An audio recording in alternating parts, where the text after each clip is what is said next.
நாளை கியாமத்துடைய நாளையில அமல்கள் நிறுக்கப்படும் தராசில. உலமாக்கள் சொல்றாங்க, நியத்தை கொண்டு ஆரம்பித்த அமலுடைய முடிவு தராசில தான் தென்படும். நாளைக்கு என்னுடைய அமல்கள் நிறுக்கப்படும். என்னுடைய கணம், என்னுடைய அமலுடைய பாரம் எப்படி இருக்கும்? இமாம் புகாரி ரஹ்மத்துல்லாஹி அலைஹி நியத்தை கொண்டு கிதாப ஆரம்பித்து தராசில அமல்கள் நிறுக்கப்படும் என்று சொல்லி கிதாப முடிக்கிறாங்க. என்ன தெரியுமா சொல்றாங்க? பெருமைப்பட்டுக் கொள்றதுக்கு ஒன்றும் இல்ல. இப்ப நலவு செஞ்சு கொண்டே போங்கோ, நலவுகளை செய்து கொண்டே இருங்கோ.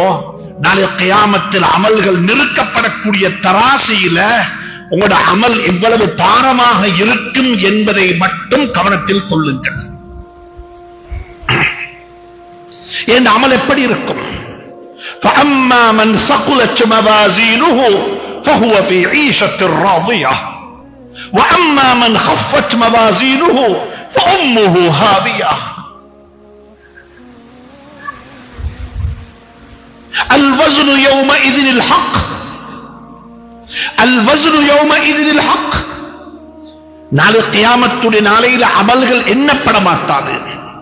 எத்தனை வருஷம் நோன்பு நோற்றீங்க, எத்தனை ரக்காத் தராவிஹ் தொழுவீங்க, எத்தனை குர்ஆன் தமாம் செஞ்சீங்க, எத்தனை ரூபா சதக்கா கொடுத்தீங்க, எத்தனை பள்ளி கட்டி இருக்கிறீங்க, அல்லாஹ் சுப்ஹானஹு தஆலாவுடைய சன்னிதானத்துல என்னுடைய உங்களுடைய அமல்கள் எண்ணப்பட மாட்டாது. நன்றாக புரிந்து கொள்ளுங்கள்.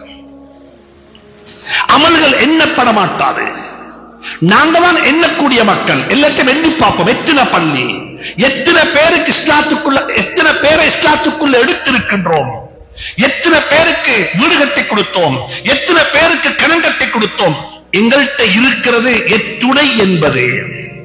அல்லாஹ்விடத்தில் எத்துணை என்பது கிடையாது. அல்லாஹ்விடத்தில் இருக்கிறது நிறுக்கப்படும். தராசியில வைத்து அமல்கள் நிறுக்கப்படும். ஹதீஸ்ல வந்திருக்கிறது. சுப்ஹானல்லாஹ். நாளை கியாமத்துடைய நாளையில் ஆகப்பெரிய முஃப்லிஸ், பங்களோட்டுக்காரன் யார் தெரியுமா?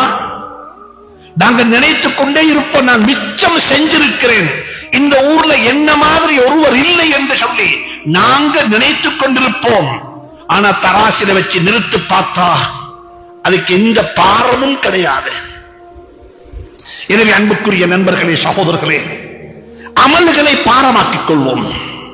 பிடிக்கக்கூடிய நோன்பை பாரமாக்குவோம். தொழக்கூடிய தராவிகை பாரமாக்குவோம். கொடுக்கக்கூடிய சதக்காவை பாரமாக்குவோம்.